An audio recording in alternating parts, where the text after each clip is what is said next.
చెప్పింది ఎవరు తెలుసా? ఆయన పేరు తెలుసా మీరు? ఏం పేరు ఆయన పేరు? ఏసే కాదు, థామస్ ఆల్వా ఎడిసన్ అంట. అయితే థామస్ ఆల్వా ఎడిసన్ ఫస్ట్ పనికిరానివాడు అంట. ఫస్ట్ ఏంటి? పనికిరానివాడు. అయితే స్కూల్కి వెళ్ళేవాడంట. స్కూల్కి వెళ్తే వాళ్ళ తల్లికి ఒక లెటర్ వచ్చింది. ఏమొచ్చింది తల్లికి? ఎక్కడి నుంచి? స్కూల్ నుంచి ఒక లెటర్ వచ్చిందంట. లెటర్ వస్తే పాపం ఆ తల్లి ఏం చేసింది? ఆ లెటర్ చదువుతూ ఏడ్చిందంట. ఏం చేసింది? ఏం చూస్తూ ఏడ్చింది తల్లి? లెటర్ చదువుతూ తల్లి పాపం ఎంతగానో ఏడ్చిందంట. ఇప్పుడు మరి మీ అమ్మాయిలు ఏడిస్తే మీరు అడుగుతారా లేదా? అమ్మ అమ్మ ఎందుకు ఏడుస్తుందో అడుగుతారా? మంచి పిల్ల అయితే అడుగుతారు. మంచి పిల్ల కాకపోయినా నాకెందుకు అమ్మాయి ఏడుస్తుందని చెప్పి ఏం చేస్తారు? అమ్మలు పక్కన పోయేస్తారు. పోతావా లేదా? కానీ మంచి పిల్ల అయితే ఏం చేస్తారు? అమ్మ నువ్వు ఎందుకు ఏడుస్తున్నావు, ఎందుకు బాధపడుతూ అడుగుతామా? అయితే ఈ థామస్ కూడా ఏం చేసమ్మా నువ్వు ఎందుకు ఏడుస్తున్నావు అన్నాడు. మరి కొడుక్కి మరి అక్కడ లెటర్లో చెప్తే కొడుకు కూడా బాధపడతాడు కదా. అయితే ఆ తల్లి అలా చెప్పకుండా ఏమీ లేదు బాబు, నువ్వు చాలా మంచివాడు అంట. ఏంటది? ఏమన్నా తల్లి? నువ్వు చాలా మంచివాడివి, నీకు బోడి జ్ఞానం ఉందనంట.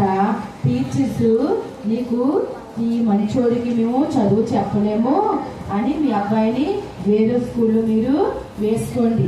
మీ అబ్బాయి మంచి జ్ఞానం గలవాడు, ఆ జ్ఞానానికి మేము అందుకోలేకపోతాం కాబట్టి మీ అబ్బాయి తీసుకెళ్ళి వేరే స్కూల్లో వెయ్యండి అని చెప్పి తల్లి మరి కొడుకు అలా చేసేది. అయితే మరి ఈ లైట్ కనబడడానికంట ఆయన మరి కొడుకు ఎన్నాళ్ళు బాగా కష్టపడ్డాడంటే 1000లో ఒక తీర్చి ఎన్ని ఉంటాయి? 1000లో ఒక తీర్చి ఇంకెన్ని ఉంటాయి? 999 సార్లు ఉంటాయి. ఎన్నిసార్లు ఉంటాయి? 999 సార్లు ఉంటాయంట. అన్నిసార్లు బల్బు కనిపెట్టారంట. ఆయన ఎన్నిసార్లు కనిపెట్టారు? అన్నిసార్లు బల్బు కనిపెట్టినా మరి బల్బు ఎలగలేదు. అదే మనం అనుకో, ఒకసారి చదువుతాం, 2 సార్లు చదువుతాం, 3 సార్లు అది చదివినప్పుడు సరిగ్గా రాకపోతే ఏం చేస్తాం? నా వల్ల కాదు, ఇంకా ఏం చేస్తాం? అరే చూడు నా వల్ల కాకపోతే ఇది ఏం చేస్తాం? మనం పక్కకు తోసేస్తాం. వదిలేస్తాం లేదా? 2 సార్లు 3 సార్లు 4 సార్లు చేసిందే మనం చెకాకు వచ్చి వదిలేస్తాం. కానీ ఈ థామస్ ఎడిసన్ మరి ఏం చేశాడు? అది ఆ వస్తువు తయారయ్యే వరకు కూడా ఆయన ఏం చేశాడు? ప్రయాసపడ్డాడట, కష్టపడ్డాడు. మరి ఎంతమంది ఎన్నన్నా సరే ఆ మాటలు ఆయన పట్టించుకోకుండా ఎంతోమంది ఆయన్ని మరి ఎన్నిసార్లు కనిపెడతారా? ఎన్నిసార్లు కనిపెట్టినా ఆ వస్తువు నీ వల్ల కాదు, నువ్వు పనికిరాని వాడివి అని చెప్పి ఆ కుమారుణ్ణి మరి చాలా మంది హేళన చేసేవారు. అయినా సరే ఆ కుమారుడు విడిచిపెట్టాడా? ఆ లైట్ చేయడం ఆపలేదు కదా. ఈ రోజు మనం కూడా ఎలా ఉండాలి? తెలుగు నాకు రావట్లేదు, నా బాబు చెప్తాను. రావట్లేని చెప్పి పక్కన పెడతామా? రావట్లేని చెప్పని పక్కన పెడతామా? పక్కన పెడితే తెలుగు ఏమవుతుంది? మనం ఫెయిల్ అయిపోతాం. ఏం చేస్తామో తెలుగులో ఫెయిల్ అయిపోతాం. దాన్ని ఏం చేయాలి? ఎలాగైనా నేను నేర్చుకోవాలి, ఎలాగైనా నేను చదవాలి అది ఒక పట్టుదల బాబు కలిగింది అనుకో, ఆ తెలుగుని ఎలాగైనా వాడు ఏం చేస్తాడు? చదువుతాడు. ఎప్పుడు పట్టుదల కలిగి ఉన్నాడు. ఎప్పుడు పట్టుదల కలిగి ఉన్నాడు. అలాగే ఈ లైట్ విషయంలో కూడా మరి ఆ వ్యక్తి ఏం చేశాడు? పట్టుదల కలిగి ఉన్నాడు. ఏం కలిగి ఉన్నాడు? పట్టుదల కలిగి ఎలాగైతే నేను ఏం చేయాలి? లైట్ని చెయ్యాలి, మనకంతా వెలుగు ఇవ్వాలని చెప్పి 999 సార్లు ఫెయిల్ అయినా సరే 1000సారి ఏమొచ్చింది తెలుసా? ఆయనకి విజయం వచ్చింది. ఏమొచ్చింది? ఎప్పుడు వచ్చింది విజయము? 1000సారి వచ్చింది. ఎన్నిసార్లు వచ్చింది? 1000సారి విజయం రాగానే ఆయన మొక్కలో ఎంత వెలుగుందో తెలుసా? అస్సలు చాలా వెలుగున్నది ఆయన మొక్కలో. అయితే పాపం ఆ 1000సారి విజయం వచ్చాక చక్కగా లైట్ అయితే తక్కువ లైట్ వెలిగితే మరి పక్కన అసిస్టెంట్ ఉంటారు కదా, ఆ అసిస్టెంట్కి చెప్పి నాన్న నువ్వు చూసుకో, నేను బయట చిన్న పని ఉంది చూసుకొని వస్తానని చెప్పి ఆయన వెళ్ళాడు. బయటికి వెళ్తే ఆ అసిస్టెంట్ ఏం చేశాడు? ఏదో చేయబోదని చెప్పి లైట్ ఏం చేశాడు? ఆపేశాడంట. ఆపేసంటే పోగొట్టాడు. ఏం చేశాడు? లైట్ని పోగొట్టాడు. అయితే మనం అయితే ఏం చేస్తాం? అరే నేను ఎన్నిసార్లు కష్టపడ్డాను, ఎంత నేను చేశాను, నేను ఎంత ప్రయాసపడితే నువ్వేం చేసావు, నిమిషంలో దాన్ని పోగొట్టేసావు అని కోపం పడతావు లేదా? ఎందుకు కోపం పడతాము? 999 సార్లు ఆయన ప్రయాసపడ్డాడు. ఎన్నిసార్లు పడ్డాడు? 999 సార్లు ఆయన ప్రయాసపడితే అంత ప్రయాసపడ్డా నేను నువ్వు ఒక్క నిమిషంలో పోగొట్టేసావు కదా అని చెప్పి మనం అయితే కోపం పడతాం. కానీ ఈ అసిస్టెంట్ ఏం చేస్తున్నాడు? ఉడికిపోతాడంట. ఇది చూడాలి ఏం చేస్తున్నాడు, లేదా ఇది చూడాలి. మెర్సీ ఏం చేస్తున్నాడు? అసిస్టెంట్ భయపడిపోతాడంట, వణికిపోతాడు. అమ్మో నా యజమానుడు నన్ను ఏమంటారు, నా యజమానులు తిట్టేస్తారేమో అని చెప్పి భయపడిపోతూ అంతలో రానేమో యజమానుడు వచ్చాట. ఆయన వస్తే అయ్యా నా ఏంటమ్మా చెప్పు అంటే అది అన్న. అయ్యా ఏం చెప్పంటే, మరి మీరు ఎన్ని సంవత్సరాలు లైట్ చేశారు కదా, మరి నేను అది ఏదో చేంజ్ చేసుకోవచ్చు అంటే, ఓహో అంతేనా? ఏమన్నాడు? ఓహో అంతేనా అన్నాడు. అదే మనం అయితే ఎంత సీరియస్ అవుతామా లేదా? సీరియస్ అవుతామా లేదా? మనం కోపం పడతాం లేదా? కానీ ఎక్కడ కోపం పర్లేదట. పర్లేదు నాన్న ఇంకోటి చేసుకోవచ్చు, పర్లేదు నాన్న ఇంకొకటి చేసుకోవచ్చు అన్నప్పటికీ అసిస్టెంట్కి బహుధైర్యము వచ్చింది. అయితే ఈయనకి మరి ఈ థామస్ ఎడిసన్కి విజయం వచ్చాక, లైట్ వెలిగాక విజయం వచ్చింది కదా. ఈ విజయాన్ని ఒకసారి వినాలి. ఈ విజయం వచ్చాక ఏమైంది? లోకమంతా మొత్తం అంతా ఆయన పేరు ఎక్కడికి వెళ్ళింది? దేశం కూడా ఆయన పేరు లిఖించబడింది. ఎందుకని? అప్పటి వరకు లోకమంతా ఎలాగుంది? చీకటిగా ఉంది. ఎప్పుడైతే ఆయన లైట్ కనిపెట్టాడో ఆ లైట్ ఏం చేసింది? లోకాన్ని వెలిగించింది. ఒకప్పుడు మన లోకమంతా ఎలాగో చీకటిని కూడా ఎవరు వచ్చారు? చీకటిని తీసేకి యేసయ్య. ఎవరు వచ్చారు? యేసయ్య వెలుగులాగా వచ్చారు కదా. ఆ వెలిగే లైటు. ఎప్పుడైతే లోకానికి లైటు వెలిగించిందో అప్పుడంతా ఆయన పేరు లోకమంతా కూడా ప్రసిద్ధి చెందింది. మరి లోకమంతా ప్రసిద్ధి చెందినప్పుడు తల్లిదండ్రులు ఆ విజయం చూసి ఎంత సంతోషపడతారు? సంతోషం కూడా తల్లిదండ్రులు బాధపడతారు. నా కుమారుడు ఈ విజయాన్ని సాధించాడు, నా బిడ్డ ఈ విజయం సాధించిందని తల్లిదండ్రులు చాలా గర్వపడతారు లేదా? అయితే పాప అప్పటికే ఆయన తల్లి ఏమైంది? చనిపోయింది. తల్లి చనిపోయింది. ఆయన తండ్రి ఎప్పుడో చనిపోయాడు. తల్లి చనిపోయింది. పాపం ఈ విజయాన్ని చూడడానికి తల్లిదండ్రులు ఆయనకి లేకపోతే అప్పుడు ఈ థామస్ ఎడిసన్ ఏమవుతుందంట, సరే అప్పుడు లెటర్ వచ్చింది కదా, లెటర్ వచ్చింది కదా, లెటర్లో ఏం రాస్తున్నారు అని చెప్పి వాళ్ళ అమ్మ బ్యాగ్లో వచ్చి లెటర్ తీసి చదివాడంట. ఏం చేశాడు? అమ్మ బ్యాగ్లో వచ్చి లెటర్ తీసి చదివాడంట. చదివినప్పుడు ఆ లెటర్లో ఏం రాస్తుంది తెలుసా? శిలలో ఏం రాస్తుంది తెలుసా? నీ కొడుకు పిచ్చోడు, నీ కొడుకు దేనికి పనికిరాడు, చదవడు, వాడు చదువుకోడు, మా వల్ల కావట్ల మీ అబ్బాయికి చదువు చెప్పడం, కాబట్టి తీసుకెళ్ళి వేరే స్కూల్లో మీ అబ్బాయిని వేసేయండి అన్నప్పుడంట థామస్ ఎడిసన్ చాలా బోర్గా ఏడ్చాడు. ఎందుకని? తల్లికి ఒక కొడుకు హీరో, తల్లిదండ్రులకి బిడ్డలే హీరోలు అంట. ఎప్పుడు బిడ్డల పక్షాన బిడ్డల తల్లిదండ్రులు మాట్లాడినప్పుడంట మీరే మాకు హీరోలు. మరి కథ పేరు కూడా తల్లికి హీరో ఎవరు? కొడుకు. మరి హీరో దగ్గర ఎవరైనా అబద్ధాలు చెప్పకూడదు కదా. తల్లి కూడా చిన్న అబద్ధం. ఎందుకని? కొడుకు ఎక్కడ బాధపడతాడని చెప్పి ఈ విషయము అప్పుడే తల్లి చెప్పిందని కొడుకి. ఈ లైట్ కనిపెట్టేవాడా? అప్పుడే తల్లి నువ్వు పనికిరావంటరా, నువ్వు ఎందుకు చేతగా వంటరా అని తల్లి కుమారుని తిట్టిందనుకో, ఈ లైట్ వచ్చిందా మనకి? అప్పుడే చెప్పుంటే తల్లి ఏం చేసింది? తీర్చి చెప్పిన బాధని మనసులో దాచుకుని ఏం చెప్పింది? నాన్న నువ్వు మంచోడురా, నాన్న నువ్వు సాధిస్తావంట నాన్న అని చెప్పి కొడుకుని తల్లిని ఏం చేసింది? ప్రోత్సహించింది. ఏం చేసింది? నువ్వు చేయగలవు, నువ్వు సాధిస్తావు ఆ మాటలు పట్టుకొని తను ఏం చేశాడు? 999 సార్లు ఫెయిల్ అయిపోయినా సరే మరి 1000సారి దేవుడు గొప్ప విజయము కుమారుడికి ఇచ్చాడు. అదే తల్లి మాటలు ముందు చెప్తే కుమారుడికి ఆ విజయం వచ్చిందా? రాదు కదా.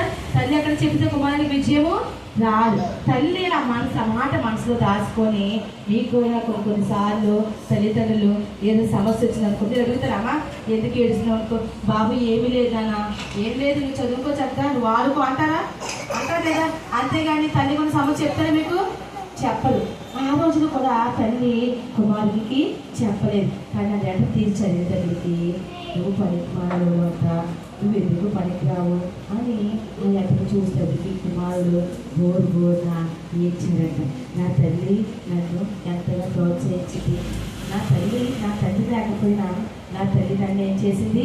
చక్కని మార్గంలో నన్ను నడిపించిందని చెప్పి మన కుమారుడు ఎంతో సంతోషించాడంట, ఎంతో ఆనందించాడు. ఇదే విధంగా బైబిల్లో దావీదు చెప్తున్నా. తెలుసా మీకు? దావీదు తెలుసు కదా. దావీదు చిన్నవాడు, కొద్దివాడు. అయితే దావీదు తండ్రికి యెష్షయి తండ్రి పేరు ఎవరు? యెష్షయి. అయితే యెష్షయికి ఎనమండుగురు కుమారుడు అంట. ఎనమండుగురులో దావీదు చిన్నవాడు. దావీదు చిన్నవాడైతే దావీదు కూడా కొడుకు తండ్రి ఏమనుకున్నాడు?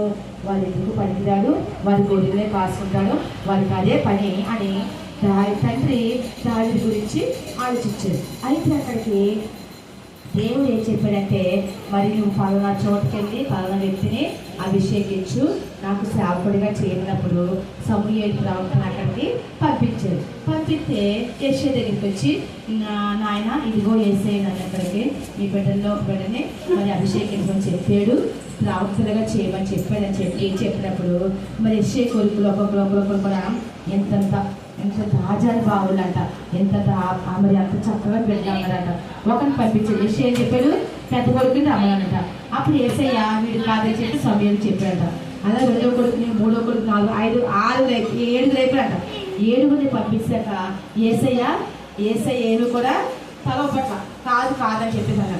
అయితే సమూయేలు అడిగారంట తండ్రిని, నాన్న అయ్యా వీళ్ళే ఉన్నారు నీ కొడుకులు, ఇంకెవరంటే ఉన్నాళ్ళే కనపట్టేవాడు, ఎక్కడో గొర్రెలు కాసుకుంటున్నాడు, ఏ పొలాల్లోనో ఏ చెట్లలోనో ఏడుగులో ఉన్నాడు అయితే.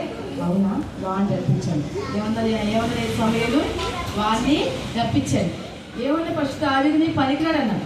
దావీదు ఏమన్నాడు? పనికి రావాలి తండ్రి అన్నాడు. అక్కడ మరి థామస్ ఎడిసన్ కూడా టీచర్స్ అన్నారు, నీ కొడుకు పనికి రాదు, నీ కొడుకు పిచ్చోడు అని అన్నారు కదా. ఇక్కడ కూడా దావీదు కూడా తండ్రి అలాగే అన్నారు. కానీ దావీదు వచ్చినప్పుడంట మరి యేసయ్య ఇదిగో నేను అభిషేకించుతున్నా, నా సేవకుడు వస్తున్నాడు కాబట్టి నువ్వేం చేయాలి? ఆయన అభిషేకించి సమూయేలుకి స్వరంతో దేవుడు మాట్లాడారంట. చూసారా పిల్లలారా? ఈరోజు నేను పనికిరాను అనుకుంటున్నారా? నేను ఎందుకు చేతకని అనుకుంటున్నారా? ఒకవేళ బాధపడుతున్నారేమో, చదువులో నేను ఫెయిల్ అయిపోతున్నానేమో, చదువులో వెనకబడుతున్నానేమో, లేదా నాకు తండ్రి లేడు, నాకు తల్లి లేదు అనుకుంటున్నాయేమో, నేనే అనుకుంటున్నానేమో, ఒక నేను పనికిరాను ప్రభువా అని వాడుకో అని అనుకో. యేసయ్య ఏం చేస్తారంట? మనల్ని వాడుకుంటారంట. ఎలాగా? పనికిరాని పాత్రని అని ఎప్పుడైతే మనం అనుకున్నామో ఆయన పనికొచ్చే పాత్రగా మనల్ని తీర్చిదిద్దాడు. ఎలాగా? పనికొచ్చే పాత్రగా మనల్ని ఏం చేయలేనా? తీర్చిదిద్దాడు. అంతేగాని నాకు అన్నీ తెలుసు, నాకంత మించి ఎవరు లేరు అనుకున్నానుకో, దేవుడు మనం ఏం చేస్తారంట?